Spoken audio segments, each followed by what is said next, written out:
Hello and welcome to another brand new episode of Dingers and Stingers, the podcast that hopes that our baseball teams have been nice and not naughty because we made some Christmas wish lists for our teams and we hope that off-season free agent Santa is going to come and fulfill those wishes. We'll tell you what they are later in today's show when our good friend Matt joins us later on. Uh, that's true. I'm Dallas, and this is our MLB show for this week.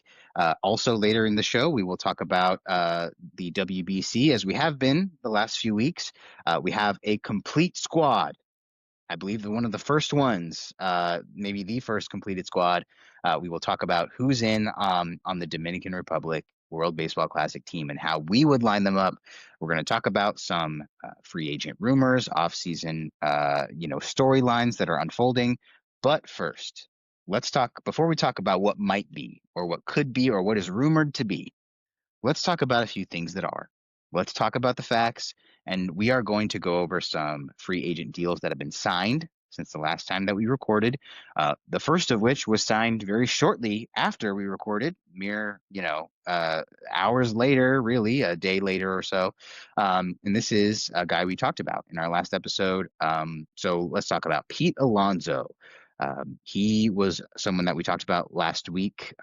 Didn't really know what the fruits of his efforts to travel to the winter meetings in person would be, but now we know. It is a 5-year, $155 million deal with the Baltimore Orioles. So, yeah, what does this mean for the Orioles? What does it mean for Pete? Was it what you expected? Let's talk about it. Yeah, if we're going into the offseason, it's not what I expected, but as it started to unfold and stories were coming out from the winter meetings, it wasn't necessarily that unexpected. We knew the Orioles were in on Kyle Schwarber. It makes sense naturally. They would also be in on Pete Alonso. Turns out that was correct. They gave him an offer he liked, which was 5 years, 155, I believe, the all-time record AAV for a first baseman. Um, so they locked him up and Pete capitalized. I know last offseason he was a free agent and it was a struggle. Signed late back with the Mets, one of those kind of prove it opt out deals, and he cashed in. So good for him. I think it's a good pickup for the Orioles. I think their lineup, adding Taylor Ward via trade and now Pete Alonso via free agency, a lot more sure, I will say. I mean, there's a lot of upside in this lineup already, but these are two guys that we've seen what they are year in and year out. Even if they're not the most complete hitters in baseball, it will make their lineup better. And as a Red Sox fan, I wanted Pete Alonso um, on the Red Sox. I think there was a few other teams that could have used him. And at the end of the day, this is a lot of money, and it's 5 years isn't that many years, but it's kind of, more than it seems a lot of teams were comfortable getting for Pete Alonso. And then it's just that age old question, like if you want the guy, you're gonna have to overpay in both years and dollars. And the Orioles were the team that was willing to do that for Pete Alonso. So we'll see what it means for the fallout. There hasn't been a lot of other moves since this happened. It happened a couple days right after Kyle Schwarber got traded. The Orioles are still apparently in the market for some of the starting pitching that's on the free agent market. And if they're big spenders, I mean, this AL East is going to get pretty crazy pretty quickly if it's not already. I mean, the Blue Jays um, just went to Game 7 of the World Series, and they've already spent on Dylan Cease and some other contracts like Cody Ponce and Tyler Rogers, and the Yankees are the Yankees, the Red Sox are the Red Sox. And now if the Orioles are going to spend big too, that's a lot of money in one division. So we'll see how it all plays out. Yeah, yeah, for Pete, for the Orioles too, this is, him and Taylor Ward in the lineup. That's just veteran presence in on a team that could use it. I think some of these guys, these younger guys that they have that broke out a couple of years ago, um, they all had somewhat, somewhat down years last year. I think the Orioles really understood that they needed to prioritize getting some mature players, some cool heads in there, so that they can kind of come alongside some of these young guys that they are going to keep in the fold, and teach them how to come back from something like that. Um, I think Taylor Ward can be helpful with that. He had that crazy like when he got hit in the head by a pitch a couple years ago that took him out for the season, and he came back last year and had a great year. So he knows how to do that. So I think he'll be good resources for some of those young guys. And something I haven't heard a ton about recently, but is still very much real, is the fact that Adley Rutschman remains somebody that could be traded. I think for the Orioles, and so might want to keep an eye out on that as they search for some kind of pitching as the big free agents come off the board. Um, you might want to keep an eye on that piece that they have when it comes to acquiring somebody that they might want. Hmm. Um, Next deal we're going to talk about the Mets. So we talked a lot about the Mets losing players last week. I mean, they just lost Pete Alonso as well. But we talked a lot about them losing players last week. We talked about them being rumored to want to give players up last week, but they added someone this week as well. Infielder Jorge Polanco. They added for 2 years and 40 million. So what's the fit here, and how do you like it for the Mets? It's interesting. They said he's going to be primarily first base and DH for the Mets. I don't know if he's ever played too much first base in the majors. I know he's kind of a util type infielder, but his defense has declined over the years to the point where teams don't really see him as like a long-term, second baseman or anything like that. So it'll be interesting. Obviously, for the Mets, it's a new look team, and you could argue that was needed after the disaster um, end to the year that they had. So it's different. Is different good?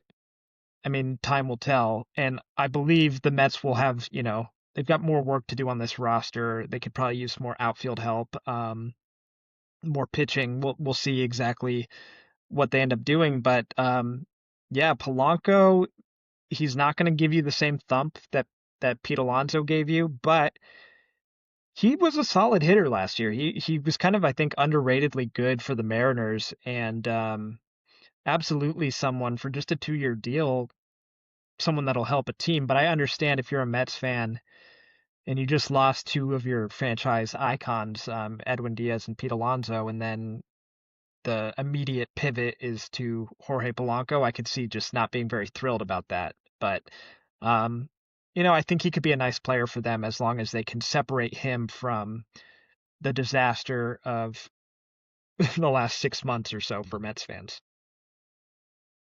Yep. Absolutely. And for a team that we might talk about a little bit later, it leaves a little bit of a little bit of a strange thing, with Jorge Polanco departing.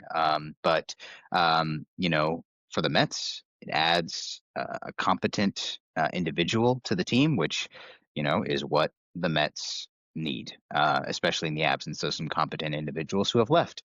Um, but next, a couple of deals we want to talk about. A couple of high dollar relievers were inked this last week as well. Tyler Rogers goes to the Blue Jays, 3 years, 37 million, and Robert Suarez goes to the Braves for 3 years, 45 million. So Blue Jays getting, staying active, and also the Braves getting involved here in this offseason. So talk about the fits for these guys on these teams, and kind of where you see, how you see these deals working out.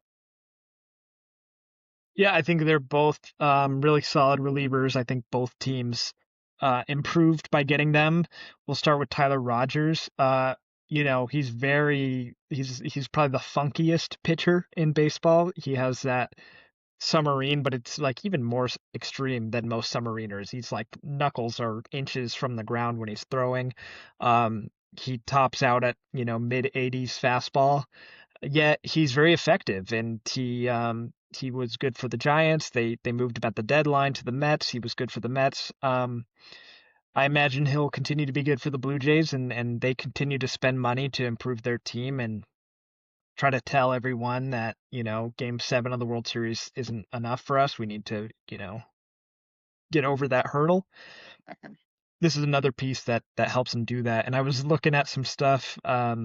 People were saying on Twitter, like, they now have the two most extreme arm angles in their pitching staff because Trey Savage is like the most over the top pitcher in baseball, and then you got Tyler Rogers, who, like I said, is basically an underhand thrower. But yeah, solid pickup for the Blue Jays. Kind of an underrated arm that I think a lot of fans realized was solid this offseason and wanted him on their team. For Suarez, I mean, good for him getting the same amount of years as Edwin Diaz. He's what, like 4 years older. Obviously it's less money, but it's a good situation out there with the Braves. I know back to back now disappointing years from the Braves, and this year, missing the playoffs entirely and finishing below the Marlins. It's just that's kind of a disastrous year, but there's still a lot to like on this team. And now with Suarez, and they already re-signed Iglesias, so that being your 8 and 9 innings when needed should be a dominant duo there. But they also they also kept Ha-Seong Kim, so they've got their shortstop for next year, which that felt like a good match all the way as well. So Braves are kind of doing, some people thought maybe they'd shake things up after, again, a very disappointing year, but seems like they're kind of tinkering around the edges a little more. I know Suarez is a big name reliever, but like shoring up the bullpen, getting the shortstop that can play there, and rolling it back and hoping for better health. It's not the worst plan because this is a good roster, but I think I want to see some more bold moves from the Braves before the offseason ends. Yeah, provided good health, the Braves definitely can, reasonably hope for a better year, next year than last year. But yes, they are a team that, you'd like to see them be a little bit more active for the rest of the offseason. We'll see what they bring for us. But the last real deal that we want to talk about is a guy that we've talked about on this show before, as kind of somebody who, you know, has fallen off a little bit. We're not sure what we can expect from him, but we're going to find out because he went to a contender. Adolis Garcia goes to the Phillies on a 1 year, $10 million deal. So, got the classic prove it deal for the outfield veteran, who used to be, a power guy, and has since kind of fallen off of that a little bit. But, how does he fit into the Phillies, sort of lineup wise, and then also in that strange kind of outfield that they have going on right now? Yeah, the Phillies, it kind of like very quickly became a real problem for them was their outfield in general.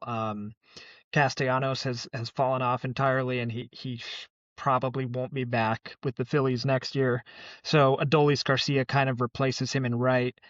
And honestly, for the Phillies, I know they've spent a lot of money on other places. They have a lot of big contracts on their books, and they just paid Schwarber, and they're still, maybe trying to keep Real Muto. But to me, I would have liked them to aim higher. Adolis Garcia, obviously, like the best case scenario version of him. We saw that in 2023 with the Rangers. He's one of the better players in all of baseball. He has a elite power. He has that cannon of an arm. He's a good right fielder. Um, he came up huge for them throughout that playoff run. But for the last 2 years, he's been not just like a below average player. He's been one of the worst hitters in baseball. And so 1 year, 10 million is not that big of a risk. And I understand that, like, if he pops, then it's amazing, but I just don't trust that he will. And so for the Phillies, is it really so much of an upgrade from Castellanos?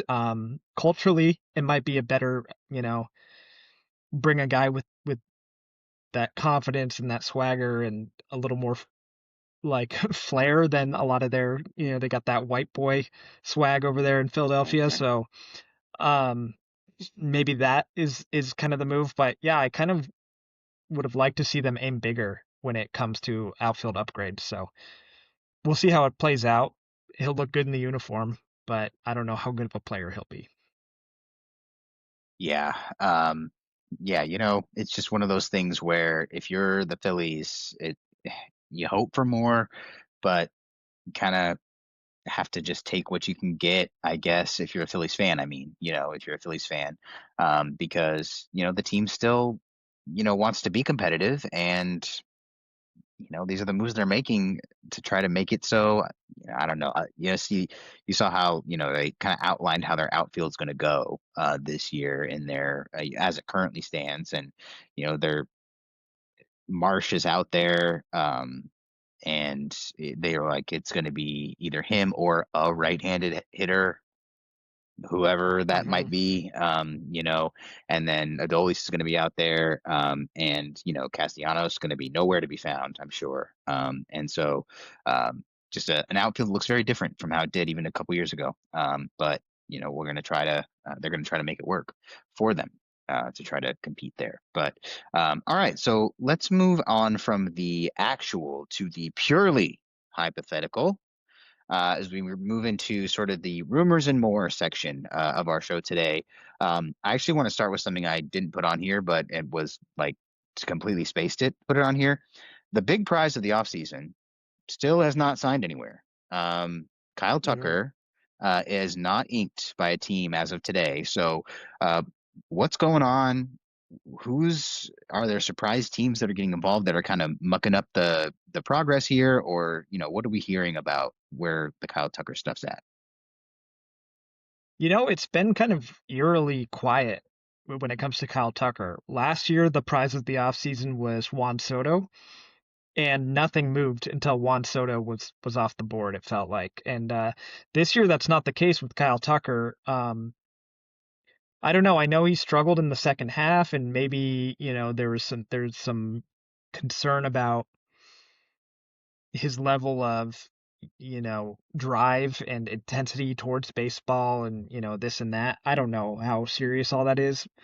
Um, I think it could be a situation where Kyle Tucker sees himself as a player worthy of a 400 $500 million contract, among some of these biggest in the game, being that he's so young and has had so much success already, but teams maybe aren't valuing him that way yet, and so that deal is not materializing.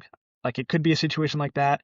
It is a situation where, if he is expecting a lot, it limits the amount of teams who can even acquire him. And so we've heard some teams like the Blue Jays have talked to him, the Orioles have talked to him. The Dodgers are like monitoring the situation or something, but I'm sure they're interested. The Yankees have him as like a backup plan to Cody Bellinger, which to me feels a little backwards. Like you can like your guy because he was already on the team, but like you're not going to fall back to Kyle Tucker. Like I don't think he'll be there, but yeah, it's been kind of weirdly quiet. Like we haven't heard a lot of rumors about him. We haven't heard about meetings outside of a few things back at the winter meeting. So we'll see what ends up coming out there. We might need to see the trade market move a little bit first, and maybe another team opens up a spot in their outfield. I don't know. I don't have like a particular team in mind for that, but there's always surprises every year, and we're just so thirsty for rumors, and we're still not getting anything on him. That seems a little strange to me. Yeah, strange for sure. It rarely do you ever with like the guy who's the number one guy in an off season, rarely do you ever have this much zip lip on a guy if things are actually happening, like if there are actually things going Mhm. on there's negotiations being had, there's teams calling, there's things being involved. Rarely do you ever have this kind of no noise. So it does make you wonder. But we await with bated breath what is going on with Kyle Tucker. We'll wait to find out. But I want to talk about, speaking of inactivity, what I want to talk about with this segment majorly is some teams that we thought might be busier than they have been, at least from a actual transactional standpoint. We've heard a lot about these teams being involved in things, but not a lot has materialized for any of them yet. And so I wanted to talk about them. The teams I want to talk about are the Red Sox, Mariners, and Padres. So start with the Red Sox. I'm hearing that they might be lowballing the free agents here. I've heard they were involved with, they wanted to add a power bat, no question. And I've heard that they offered not that close of a deal for some of the ones that were available. So, is there truth to those? Why do you think that might be, if so? Yeah. Um, yeah, I mean, I think there's absolutely truth to those. I think the Red Sox talk a big game when it comes to the type of player they want, and then when it comes down to it, they're not willing to pay what it takes to get um, that type of player. So it's very frustrating on one hand, and then on the other hand, it's like, well, sometimes they end up being correct about that. I remember a couple years ago, we felt like as a fan base, we felt like we're only like a pitcher short, and Jordan Montgomery was just sitting there like all off season unsigned, and why aren't we signing Jordan Montgomery? And then finally he signed with the team and he did terrible. So like, it's not always the most obvious thing in the world. But I do think the Red Sox and the complaints about Craig Breslow in particular have been he's too robotic. He relies too much on his models, these computer models that spit out the values of players and all this stuff. The complaint is that he's too reliant on them. And so, the biggest example is the Rafael Devers situation. Yeah, of course, there was some like behind the scenes stuff that contributed to this, but the word on the street was they saw this contract as like an underwater contract. And now you look at him like even if he was just a DH, he's making like 25 million a year, um, which is a good amount less than Kyle Schwarber, than Pete Alonso, and he's younger and he's better than Alonso. I don't know if he's better than Schwarber, but he's better than Alonso. And so it's like if you are so hung up on these models, you're just never going to sign a player because other teams are willing to go pay the price that the market dictates. And it's not a perfect one for one. Here's what your value is as a player, and here's what the market will pay you as a player. It just doesn't always work that way. And now the other problem that we're seeing with the Red Sox is it seems like their internal rankings and beliefs about their prospects just does not match what the rest of the league thinks about these guys. We've seen now with the trade, there's a trade about a month ago now with Pittsburgh, where we traded the password away and got Johan Oviedo in return. And it's like, okay, well, the password was like our top position player prospect, arguably. And we, I know a lot of people in the organization were like high on him, and he didn't get us like a top of the rotation arm as a headliner. Well, that's fine. That's not necessarily going to happen. But then this other one with the Nationals, it was a prospect for prospect type of trade, but it was like we were made to believe that this guy was like our future, and then we just kind of dump him for I don't know. It I don't know if the like value is fair or not, but it just feels like what we expect to be able to get for some of these guys is just not what we're going to be able to get. And so if that's the case and you're not willing to pay what it takes to get free agents, then you're just going to have a lot of frustrated people saying, "Well, we tried, but we weren't, you know, we had a limit that we weren't going to hit and they just never go above it." Yeah, with those hard lines that some of the front offices of late set, it can be difficult for a fan base to manage expectations. And, for fan bases, speaking of those who have certain expectations for the coming year, you know, Mariners, they got to the doorstep of, everything Mhm. that they have ever wanted to do this year. They were right there, ready to go to the World Series, and they fell just short, as we all know. And so that's kind of why we expected maybe this Mariners offseason to be a little different than past Mariners off seasons because they've seen now that they can do it. And so but we haven't heard much from them this offseason. So I'm hearing that They might be contenders for a Brendan Donovan trade, but there might be some outfield upgrades that are out there for them as well if they are willing to part with some of their elite pitching that they have. But that's all up to whether they're not there, how they view how they got to where they got to, right? Do they think it's because of the pitching that they can't give it up, or do they think that they can give some of it up for defensive improvement, offensive improvement, and get there? So, what do we know about the Mariners? What they might be doing? What they might be thinking of doing here as the offseason kind of settles in? Yeah, well, on one hand, the Mariners have already started to act a little differently. They made one of the first moves of the offseason by jumping to re-sign Josh Naylor. Um, so like on, that's a move that they were aggressive and they took care of business there. Um, but they haven't done really anything since. And, you know, they were rumored to be in on Jorge Polanco, but in the end, he ends up with the Mets.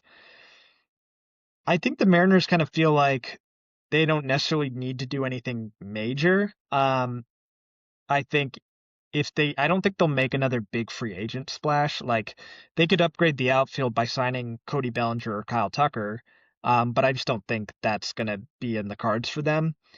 And so if they want to improve the outfield there or even the infield, they'll have to do it via trade. And so yeah, Brendan Donovan, apparently they're one of the top suitors for him. The Mariners have a stacked farm system. They have one of the best in the game, and the Cardinals are a clear rebuilding team that could use, some replenishing of the farm. So they could match up well.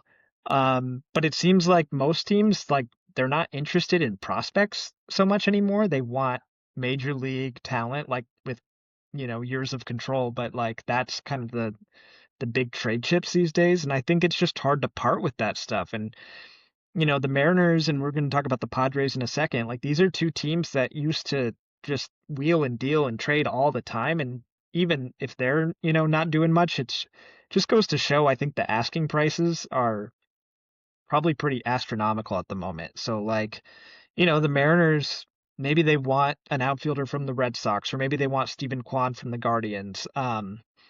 I'm willing to bet the asking price is at least one of their, starting pitchers, whether that's Brian Wu or Bryce Miller or George Kirby. Like I don't know, take your pick, but I think they're going to be pretty unwilling to part with those guys, considering how important they are to their overall success. And you know, you got to give up something to get something, and we're just not seeing teams that are willing to do that so much these days. Yeah, it's just one of those things where teams feel like, especially teams that have gotten as far as the Mariners have gotten in recent years, it's like, well, how do you balance who got you there and who you can afford to get rid of in order to get further than you got. And so it can, while it motivates the fan base to want getting to the doorstep of the World Series, it motivates the fan base to want big moves and big trades. It can be a little hamstringing actually from a front office perspective of like, okay, how do we evaluate the talent in the building? Who can go? Who has to stay? So they're in a bit of a unique situation there. But last team here, the Padres, another team we expect always to be active. There were mind blowing moves that were promised at the early parts of maybe last week. But where are those mind blowing moves? Where are even regular mind moves? Where what are the Padres? What is kind of the explainer behind the inactivity for the Padres here? Yeah, well, similar to what I was saying about the Mariners, AJ Preller loves to wheel and deal. He loves to make moves. He loves, yeah, like he lives for this stuff. The fact that they haven't made any moves yet, I think goes to show what the trade market might be like. And he always tries for big swings. And who do the Padres like? Who can the Padres give up that would like indicate a big swing? They've got these high price guys. They're not going to trade Tatis. Like maybe they get into the pitching staff. It's tricky. The Padres are in a very precarious situation right now where their ownership is up in the air. They gave out a lot of big money contracts a few years ago, and they, kind of can't really afford to do that, and so they can't really do more of those. They're losing pitching to free agency. Um, it's just like kind of a tough position to be in right now, and so the only way out is through trades. And yeah, we heard like Preller's trying to make these huge monumental deals, and it's like I don't know, like I can't like it's hard for me to picture what a good Padres trade would be because anything they have that's valuable, I don't want them to give up. And anything they have that's not valuable, I don't think can get them anything that's worthwhile. So I'm never going to put it past Preller to do something nuts that kind of makes all our jaws on the floor, but I'm just not sure what that will be or like what that can even be unless he's willing to put Tatis on the table. And if that's the case, you know, anything like anything goes. Like we're just trading anyone. So um I don't know. Like the Padres, it's not an enviable position. And Matt's gonna hop on here soon, and he's gonna share about what he hopes they do. And he probably has a more optimistic look on things here, but um, I just honestly like I'm very interested to see where the Padres go from here because I just can't. It's not in my mind what the next Padres roster looks like. So Yeah, it's one of those things where it could be completely different than it looks like today. It could be exactly the same. It just at this point you don't know, and so and especially with a GM as unpredictable as AJ Preller, but uh, yeah, so that's a good amount of rumors to talk about here. I think more come in every day, as people try to figure out what's going on with some of these in some of these teams' heads. One team that doesn't have to worry about what their roster will look like is the 2026 Dominican Republic World Baseball Classic squad, because they have a full nine of players ready to go.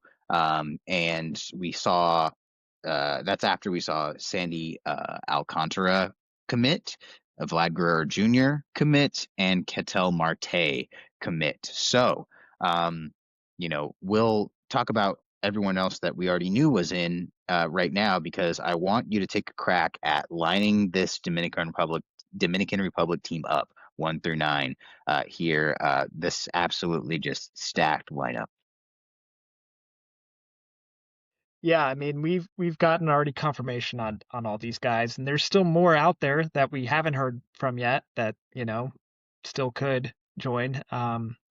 So should be very exciting. Like we said before, team that we're pulling for at least a little bit.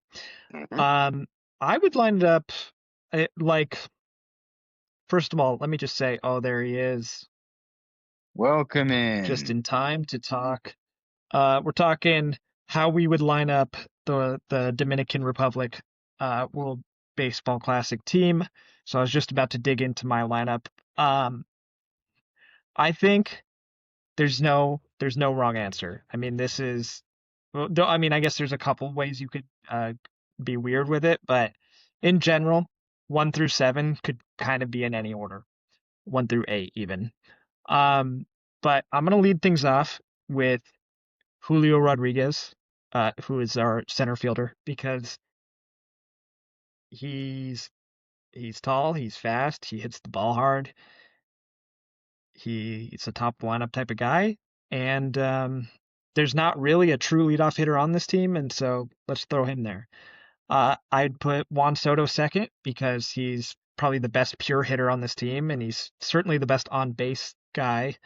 Um, Works the count, works at bats. That's where I want him. And then I'm going to put Tatis third. Fernando Tatis, he's going to be our right fielder. And he's just, obviously an electric player, but he's more, like he has some strikeout in his approach and everything, but he is capable of just launching a nuke at any moment. So I want him in the top quarter. And then Vlad. Jr., my first baseman. He'd bat fourth. We just saw him in the big stage, the World Series. He can crush it. He's like a hero to these people already. He's my four hitter. Batting fifth might be my best overall player in this entire lineup. That's Jose Ramirez from the Cleveland Guardians. He's my third baseman. Um, Power speed combo. He can do it all. And putting him at the five spot after Vlad will clean things up nicely. And then sixth, this is different than how I texted it to Matt earlier. He might have Oh, wow. influenced me some, but I have Ketel Marte batting sixth. He's my second baseman. Again, he's kind of like an all-around great hitter, power, contact, speed. He can kind of do it all, but some more thump in there. And then seven, he's kind of I guess, the elder statesman on this team at this point. Okay. Um, and I think in this lineup he'll be my DH because Jose Ramirez is already third base. So that is Manny Machado. Um, and he provides that thump, but he's kind of unk at this point on this team. And then batting eighth, this guy is coming off an amazing year, maybe a better year than anyone else on this team, arguably. And that's going to be my shortstop, Geraldo Perdomo. Um, yeah, I mean, he's just gonna he doesn't have the same power potential as a lot of these guys, but he's gonna work in that bat, and he's a good young hitter. And then the worst hitter on this team, I saved him for ninth, but you gotta have a catcher. And Yainer Diaz, you could do a lot worse than him, so he'll be my nine hitter. There you go. What a lineup. I mean, just hearing that 1 through 9, just having it visualized in my head there is just, I mean, it just makes me so excited. I can't wait for it. But let's just quickly go to Matt. Anywhere that your lineup would be different, go ahead and highlight that, and then we'll go to our holiday fan corner. Yeah, I went ahead and put Jose Ramirez at the top of the lineup. I just like the fact that he kind of is one of those inevitable pop slash stolen base candidates, even though he's not the flashiest runner or anything like that. I just like the move up top. I then have Soto at two, like Drew said, best pure hitter. That's obvious, and he plays well there. Um, I have Tatis, Vlad. I put Julio at fifth. I like Julio's game. I like Jose Ramirez's a little bit more, I think. So I went Julio five, Ketel Marte six, Machado seven. I put Diaz eight, but that's because I personally value the nine hole more than I value the eight hole. So I went Yanier Diaz at eight and then Perdomo nine. Because I do like having the nine be like the off-brand leadoff hitter as well. Um, and again, Diaz isn't bad, but I think eight is where I'd put my worst hitter. All right, there you go. Yeah, so two really good lineups. You almost can't go wrong.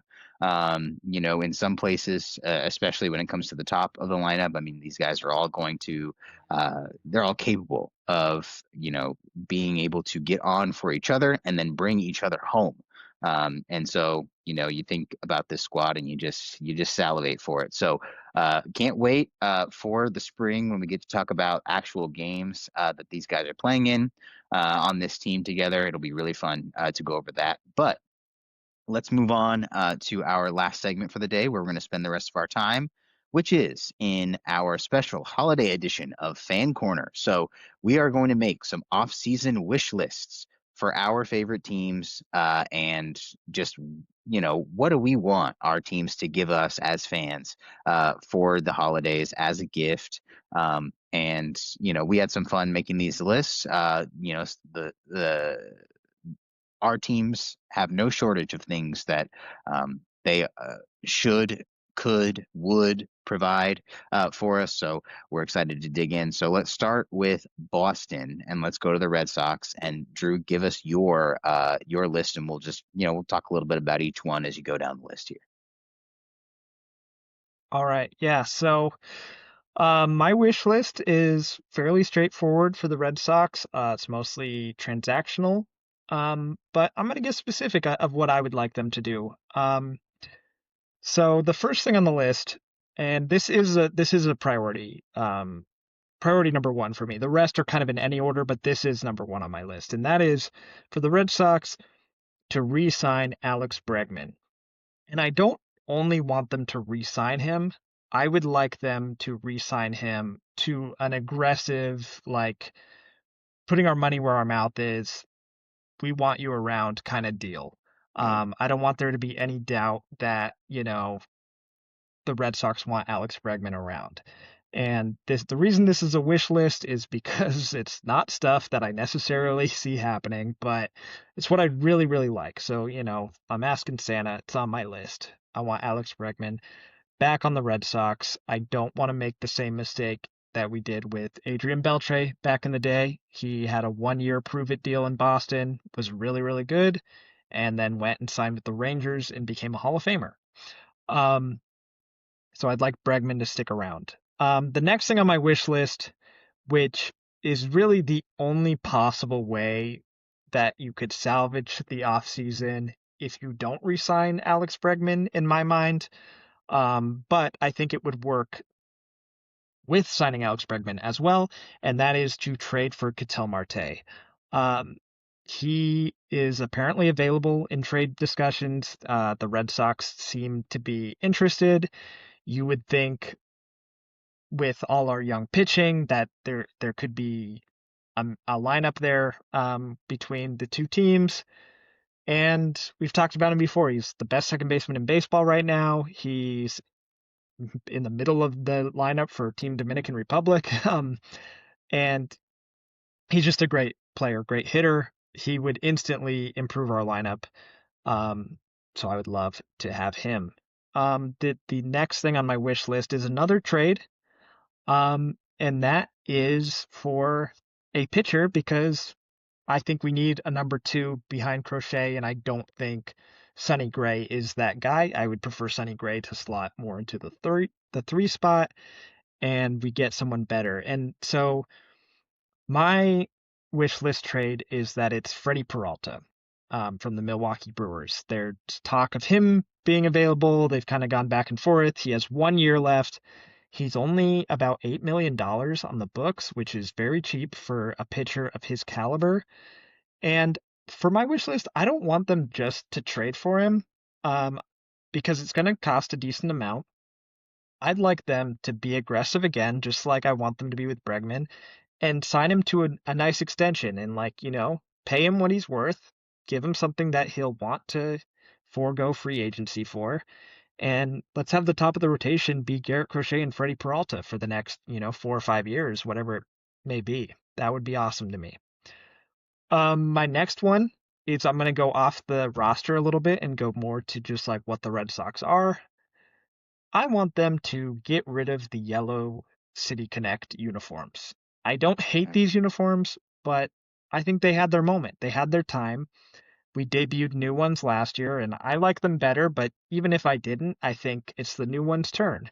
And if the plan is to do new ones every few years, then I think they should each have their era, and you move on. And then it's just kind of a fun little piece of trivia. You might see it around the ballpark or whatever.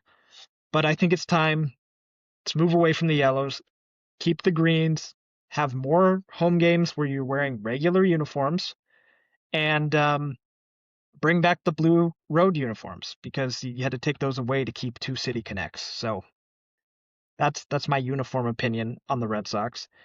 And then my last one, it could be accomplished by my second item or my third item, but if it's not, I'd like it to happen somehow. I'd like to trade from the outfield logjam. Now, who do you trade from there? Obviously not Roman Anthony. But at this point, I could be convinced of anyone else in the right deal. If it's Ceddanne Rafaela, sure. If it's Wilyer Abreu, okay. If it's Jarren Duran, great. I just want one of these guys to be moved for something of value because they're all valuable players in their own way. So whatever that gets you back, I want it because I'm tired of having this discussion of who's going to play what outfield position and how are they going to make all these pieces fit into the lineup and kicking the can down the road and like, oh, maybe someone will get hurt. Like, we have enough outfielders. We don't have enough other things. I would like them to just be decisive and figure out a deal with somebody and make this team better from our excess. So that's my wish list. I want Santa to come through for me. I'm not necessarily super optimistic about all those, but I think I could get at least one or two of those done. Yeah. A somewhat of a realistic, wish list here. There's a few different types of wish list makers. I think we'll be exposed to another kind later on, perhaps, of wish list maker that, really just goes after it, the impossible, making the impossible possible. But I think that for you, these are all moves I could see the Red Sox making. But let's go over Not to all the teams pod. need an impossible ask. Yes, and that's fair enough. It depends on your situation, right? Depends on your situation. Not all Yeah. teams need five miracles to happen in order to be normal again. But we can go on now to the Padres and Matt to give us his holiday wish list for his San Diego Padres. Yeah, so I mean, right off the top, similar first, item on the list, a re-signing. I would love, love, love for the Padres to re-sign Michael King. Right now, our rotation just looks really shallow. It looks like, we let our top two pitchers go, and granted, Pivetta outperformed both of them, but they were still slotted above him in our rotation. Um, I'd love to re-sign Michael King. I think that would be a great start. I think he's a great fit. He plays really well under Niebla, obviously when he's healthy, but it just seemed like there was a good fit there. And I know he's considering mostly just going back to the East Coast at this point. It seems like he's going to end up back in the NL or AL East, but I'd love to see him stay. I'd love for the Padres to fork up what it takes to get him signed. I'm a big fan of him.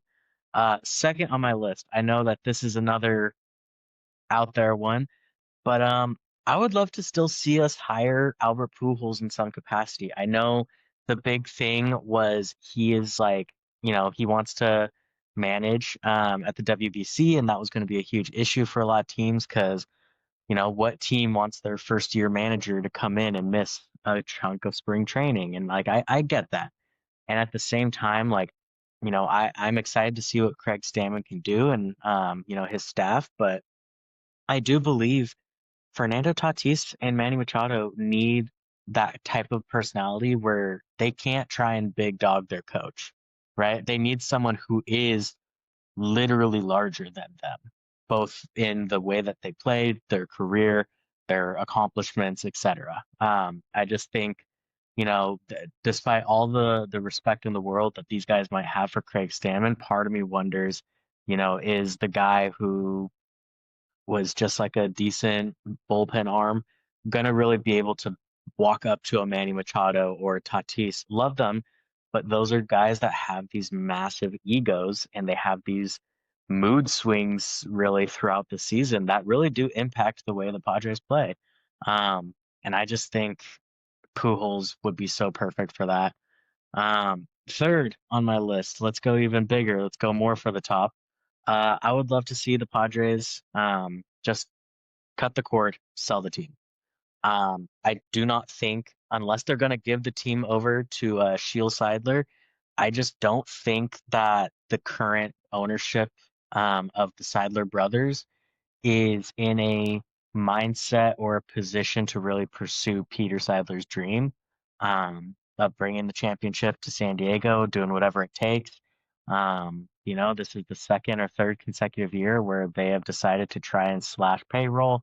And, it's just one of these things. Like Peter built up such a culture of excitement and of hope and of the pursuit of greatness and all these things. And it's why the Padres were the number two team in attendance last year, either number two or number one, and their ticket prices are outrageous, but people still come and sell out the games on like a Tuesday afternoon. Like the culture built into Padres baseball by Peter Seidler has been incredible, and it's just not that anymore. And you can feel it, like just the way that the team is operating. You can feel that there isn't really that hard push of a pursuit for greatness. It's like, yeah, we still got good players, so we'll be competitive. And it's not this like, hey, keep finding chips so we can push them in. And, I think that's why Seidler and AJ Preller were such an exciting duo at the top of your organization, is because both of them were just like, "Hey, fuck it, man. Let's go. Like, let's go all in. Who cares? We'll reset in a few." Um, and yeah, so I'd love to see them, sell the team. And, the dream would be that he's an actual fan, or she. But, the family getting the Padres would be an actual fan, not just of the Padres, but like of the sport of baseball, right? You want someone who's going to be excited that it's there and not just, own the Padres as like a trophy. Um, I'd love to see that for them. I know there's a few people who've expressed interest in buying the Padres, so we'll see if anything comes from that. Next on my list, this has been someone who's been rumored to be traded to the Padres for like 2 or 3 years at this point. I'd love to see it finally come to fruition. I would love to trade absolute peanuts to get Luis Robert to the Padres. Um, I just think that he fits. I think that there is a world where Gavin Sheets ends up having to play first and isn't able to kind of be that outfield platoon that we so desire. I think Luis Robert just kind of makes sense for the Padres. We need another right-hand bat. We need a guy who can provide some pop. At his best, he is that. At his best, he is a plus defender. At his best, he is a great player. Um, and I think he's truly just like the epitome of one of those, change of scenery candidates where he's shown his levels of greatness, and yet the current place he's in, he just can't thrive. Um, or maybe not can't, but he isn't. And I'd love to see that change of scenery happen in San Diego. So I'd love to get Luis Robert in. And then the last one, if we make any splashy free agency signing, especially outside of the organization, I would love for it to be another pitcher, someone who could come in and be our ace. And that would be to sign Ranger Suarez. He would be awesome for us. He's got a lot of playoff experience in the NL specifically, which is something I think the Padres really need. Because it seems like a lot of our pitchers kind of get shell shocked when we get to playoffs.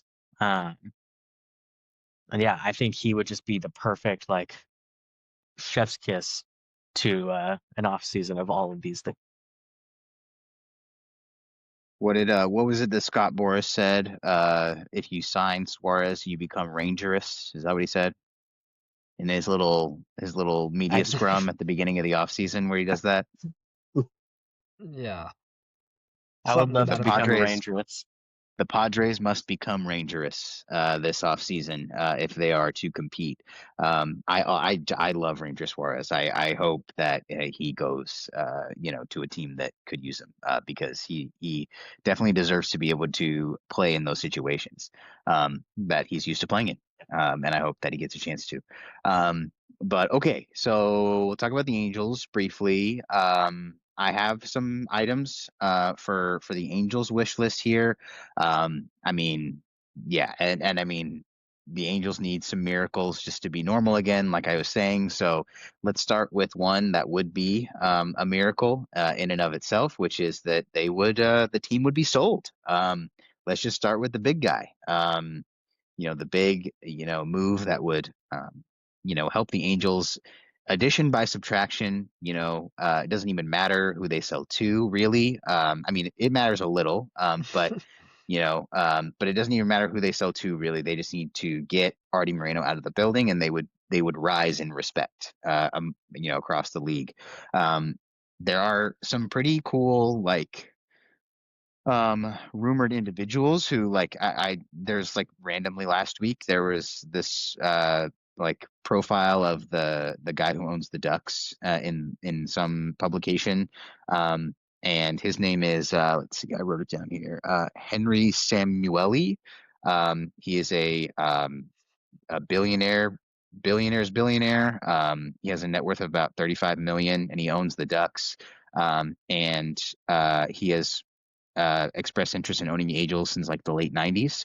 So I assume that when for like 5 seconds, Artie Moreno talked about selling the team last year. I'm sure he was involved in those, made some offers, and I'm sure he's made offers over the years that have been really nice. And so I would, if I'm getting specific, I would maybe want him to buy the Angels. At 35 million net worth would, I mean, you have it would make him, the richest single owner, I think, in the league. And so you would have some major, major dollars behind the Angels at that time, which they really need for players, and they also need it for their stadium and the things around it, which leads me to my second wish, which is that the city of Anaheim would reconsider selling the land around the stadium to the Angels, whoever owns the Angels, because even Artie Moreno, for all of his faults as an owner, he had a plan a few years ago, to do some really great things with the land around the stadium. He wanted to make it uh, a less of a parking lot and more of a, he wanted to put restaurants in. He wanted to make it a really nice area around the stadium that makes it look a little bit more like how every other stadium looks, because it has stuff around it to do, bars, restaurants, shops. There was plans to do all this, and then also major renovations to the stadium itself, which it needs badly. But because he doesn't own the land around the stadium, he couldn't do it. And then, they were going to sell it to him, and then the FBI got involved because there were corruption charges against the mayor of Anaheim at the time. So that it fell through. And I also read this week that the city of Anaheim is thinking about reopening those discussions. So could be possible. But to whoever owns the Angels, sell the land to them so that they can develop the stadium and the land around it in a way that makes it a little bit more respectable. Just make it respectable there. Um, the third item on my wish list is around a player. I want them to extend Zach Neto this offseason. I want them to extend him. I'm ready to do Perry Manassian, the GM. He comes from the Braves organization, so I'm ready for them to do a Braves organization and move and extend their young player, who I think is only going to get better this year and years to come. Zach Neto had a really nice year this year. He's proving himself to be somebody that, now that he's been given the chance to develop a little bit. The Angels obviously bring their players up super early, and he would be doing all of this at the minor league level if it had been normal. But he was sort of called up to develop at the major league level, which a lot of people don't do, but he has done well. And so I think I'm ready for them to make him an offer and extend him for a long-term contract that makes him, kind of a central piece of the team moving forward. I think that would be great. And it would send a message to the other young players on the team where, hey, if you show us that you've got the stuff, we're not afraid to commit to you for at least a medium term, and make you part of whatever vision, whatever scrap of vision exists for this team. So I think that's one that I'd like to see happen, and possible too. I think I would be surprised if the front office wasn't at least thinking about it. Once the offseason moves end and settle down, I think I would be surprised at that. The fourth item on the list is also related to City Connects, because I believe the Angels are also due this year for the refresh. Like they're up in the cycle as well. I love our City Connects, the ones we currently have. I think they're one of the best ones out there. I have one. I have a Trout one of those. It's my main jersey that I have that I wear to the stadium. And so I really like our City Connects. I think they're great, but I would like to see them, with this opportunity that they get to get a new one in there. I would like to see them get blue back into the uniform rotation. whether it's I'll take a navy from like the California Angels era. I'll take that. Um, but I would like also like a powder blue or a baby blue, something like that. I think I'd like that to get in there because I have said this a lot on our NFL uh, episodes, but I'm a cool color guy. You know, when the Super Bowl or the World Series, like maybe less the World Series because someone always kind of wears white, kind of a thing. But when it's like all warm colors. I just want to puke. I don't like it. And the Angels are this really intense red. That's their main color. That's the uniforms they wear on the road often. They rarely go to road grays anymore. But I would like to see them get a navy or a powder blue back into the rotation. They've been in those colors have been in their uniforms before, and I'd like to see them back. So whatever they want to do with the City Connects, the the city part of the City Connect is pretty shallow for the Angels. I think they really went with the only good option with the beach theme for the other ones. So I'm curious to see what the other elements of it would be. But you know, they could keep with it, I guess. Matterhorn. They should put Yeah, ducks on it. they should they should put ducks on it. They should put the Matterhorn on it. Whatever they want to do, just make blue part of it. That's for me. That's what I want them to do. Get that color back into the rotation here. And the last one, I want them to sign Kyle Tucker. Okay. I think that's the last thing. No, commit $65 million to third Hey, base for 1 year. Who cares? I don't care. You're paying Rendon 35 million. Go ahead and give Kyle Tucker 35 million too. I don't care. What does it matter to me? But yeah, go ahead, sign Kyle Tucker, shock the world. We're back. We are back to our signing star third baseman ways. And this time, it's gonna go good. So well, you guys signed Dallas. Jordan Romano, didn't you? Dallas. Are you calling yes. Kyle Tucker a third baseman right now? Is that what's Or happening? I guess yeah, outfielder. Whatever you He's want a to right do. fielder. Yeah, outfielder, whatever you want to do. But look, Kyle Tucker, get on over here. We love you. We need you. We have space for you. Don't worry. We'll figure it out. But um, yeah, sign him. Do your thing. So he needs to be no back. Trout trade on your list. No Trout trade on my list. That's if I've been naughty, that's what happens. So if they trade Trout, that's how you know. So I've done something that Well, no, requires Dallas has been naughty. yeah, that I've done something that requires the punishment for that. That's the equivalent of coal in the stocking, is if that happens for me personally. But that's what it'll be. So all right, so that's our holiday fan corner edition, special edition. We wanted to make some wishes. Hey, if they come true, they come true. I think I might go a perfect 0 for 5. I don't know about you guys, but I think I might just go. But this is time for wishing, so shoot for the moon. Anything else that we might have missed covering today that you guys have? What do you guys think? I don't think so, man. It's been a week though. Been a packed show. We'll look forward to the next time that we get together and make an episode. A lot might happen because we're not going to be back next week. It's Christmas week, so we are not going to be having an episode Mhm. next week. But we'll be back, the week after probably with an episode. So a lot could happen between now and then. So stay tuned for our next MLB show. It might be just full of all of our wishes coming true. Who knows? We'll keep track of them and see which ones may come to fruition. But in the meantime, you can like this video, you can subscribe, you can follow us on TikTok, I think, Instagram as well. You can listen to us on Spotify, where we have the audio only option.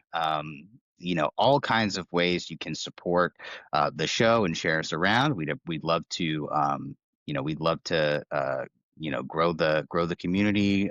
Hear from you in the comments. Let us know what your wish list is for your team. We want to hear it. So let's make sure to shoot for the moon here, and maybe we'll land amongst the stars. But for now, that's all we got for you. So thanks for hanging out, and until next time, we'll see you then. Thank you. Goodbye. Bye.